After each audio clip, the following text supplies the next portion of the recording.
So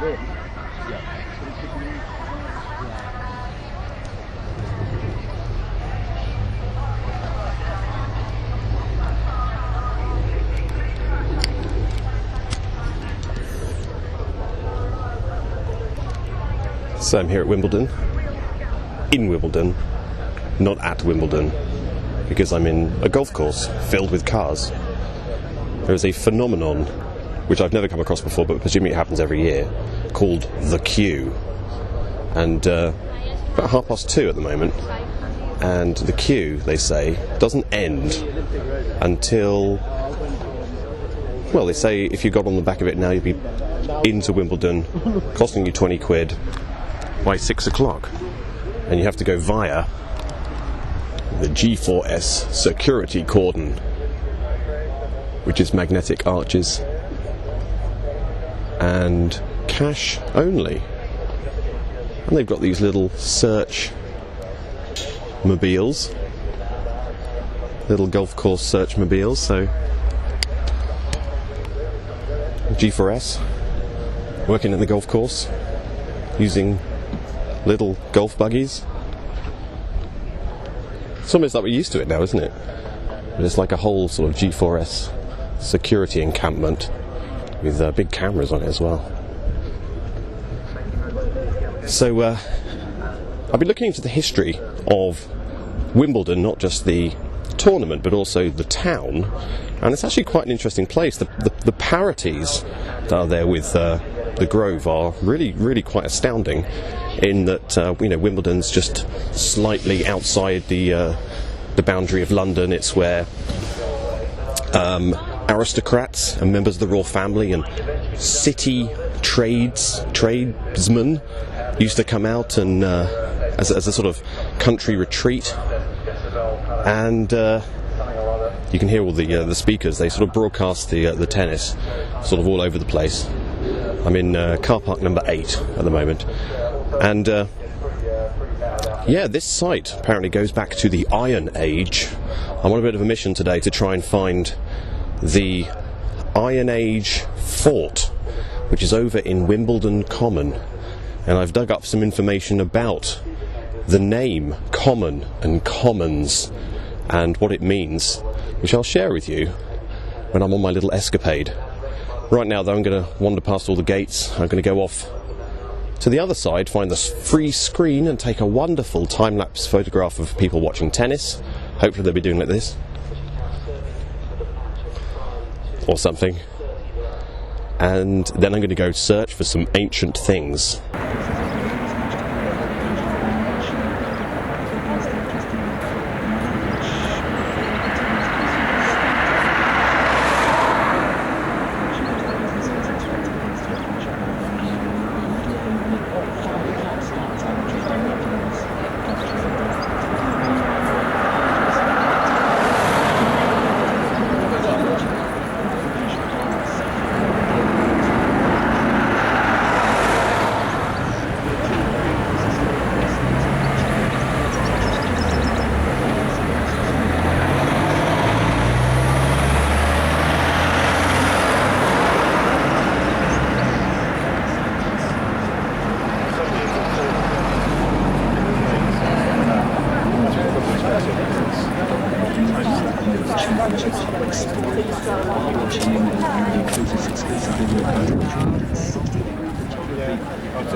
That's in, that's out.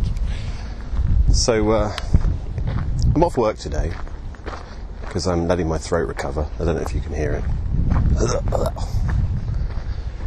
But, so I'm like in the wilderness. It's great. And I look terrible, you know. But hey, I thought I'd better do something anyway.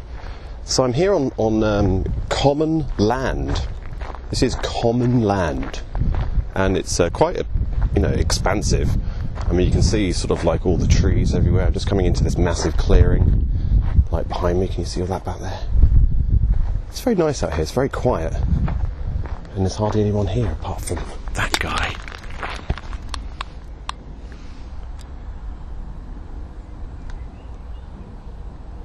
Look at that guy. Look at him just wandering down the footpath as if nothing's going on. Criminal! Lots of aeroplanes around here. Now, common land. We kind of think we know what that means, don't we? Common land. Is it something to do with the House of Commons? People think that the House of Commons is all to do with, commoners. Well, I dug this up on a website about the history of Wimbledon. And it says this, and I will quote. It is not generally appreciated that common land was... I'll start again. It is not generally appreciated that common land was never public property, but was normally owned by the Lord of the Manor. Now, the Lord of the Manor was the Earl Spencer from 1864.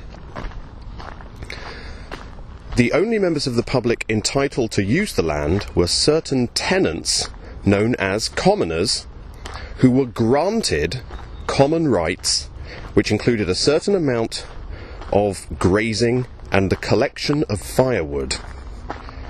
In the 19th century, many commons were enclosed and turned over to agricultural use, and the commoners' rights were extinguished.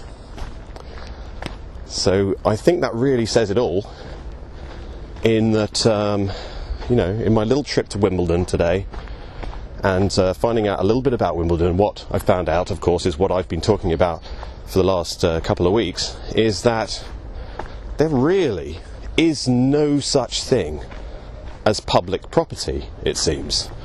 In fact, all of our rights seem to be granted to us. Oh, it's a bunny rabbit! It's a tiny bunny rabbit. I'm a part-time wildlife photographer, of course. Where is he? Where is he? There he is. Look at that little guy. And over on the far side, there's a horse.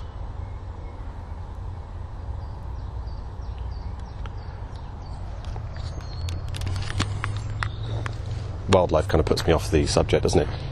So that all of our rights are essentially given to us. Our rights are based upon the land, yet because everything is kind of owned and looked over by earls and lords and dukes and members of the royal family, these rights are granted to us until those owners would find it expedient to extinguish those rights.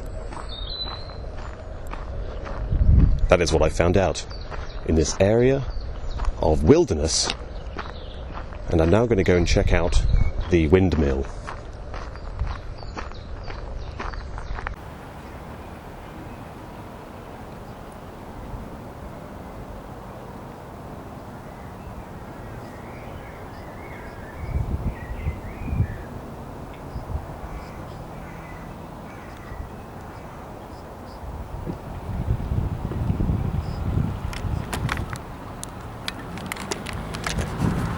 Now, I've been looking at the map over here.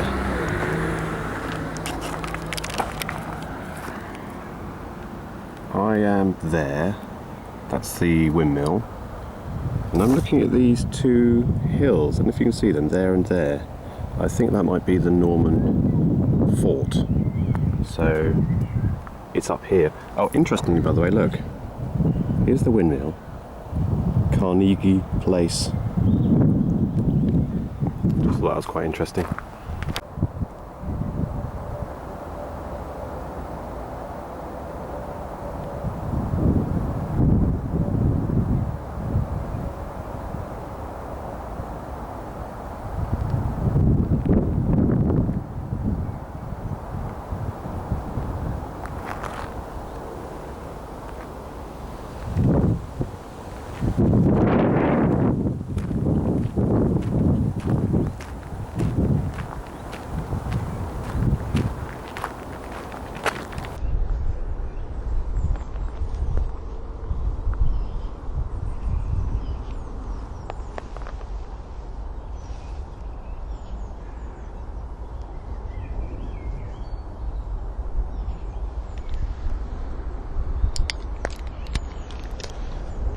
So the camera's never going to do it justice, but I'm standing on top of this massive hill.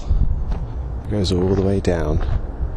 There's like bunny rabbits, and there's I don't know what they are flying above my head, like, well, other than the Boeing 747s. There's like martins or swallows or something. It's all very idyllic, but I feel a little bit like I'm sort of, you know, standing on top of the world. This is like the tallest point for really some distance, and presumably it's this thing that must have been artificially produced through some serious manpower many hundreds of years ago.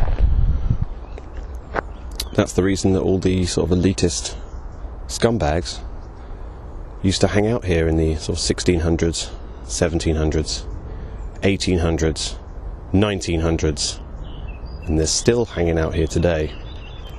Of course, a couple of weeks to wait. You can tell my brain's not working properly, can't you? That's why I need the oxygen. Only a couple of weeks to wait to see if another scumbag is born and brought to this area. Can you see the swallows? I think I might die here. Or not.